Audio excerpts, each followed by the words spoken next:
Hello everyone, and welcome back to Coronavirus Corner. Goodness me, what an afternoon. I sprayed on some evening in Paris and I drove to the beach, and it was drizzling, so there weren't many folk about. But I could see a group of people by the candy floss stall, and there was a small dog running in and out of the sea, yapping at the waves. And when it saw me, it made straight for me, and it was Antonio. And then I felt relieved, because if Charles had brought Lydia, it couldn't be a proper date, could it? And they waved and came over, and Charles gave me a lovely smile.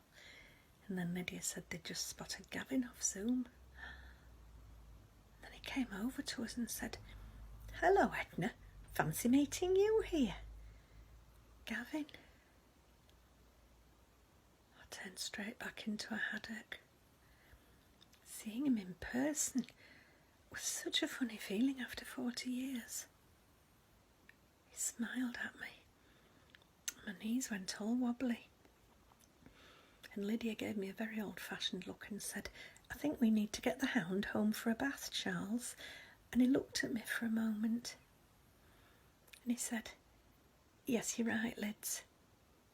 And Gavin said, "Edna will be fine with me, don't worry." And Charles said, "Well, lovely to see you both."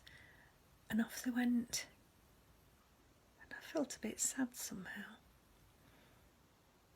Gavin said, "I thought they'd never go." And then he said, "Edna, my love, I can't tell you how much I've missed you over the years. And when Angela walked out, I thought I must get back in touch with Edna. And here I am." I asked how long she'd been gone and why she'd left. And he said, "I don't really think about it anymore, Edna. No need, now I've got you back." And I said he hadn't got me back yet. And he laughed and said I was a tease, and he'd heard all about Charlie, and he knew I must be lonely. And I said, "I'm not lonely, Gavin." And he just said, "Let's have a walk, Edna." So we walked along the beach and chatted, and he asked me lots of questions about my life. But he didn't really tell me anything about his. But he was always quite a private person.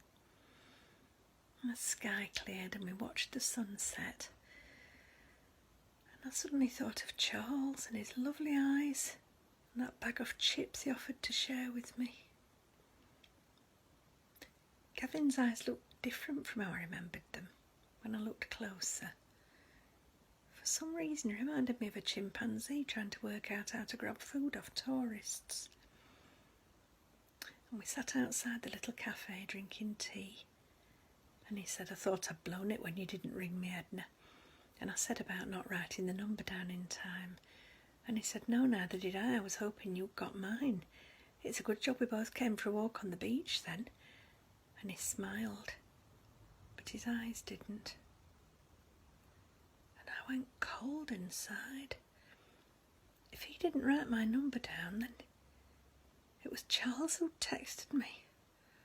Dear Charles with his lovely eyes. And then my phone beeped and I jumped, and it was a text from Maureen. "Edna, Eric's found something out about Gammon."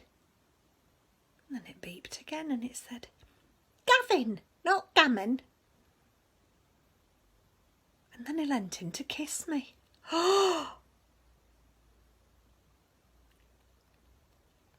Today's sensible tip is, just because someone says the right things, it doesn't mean they're thinking the right thoughts.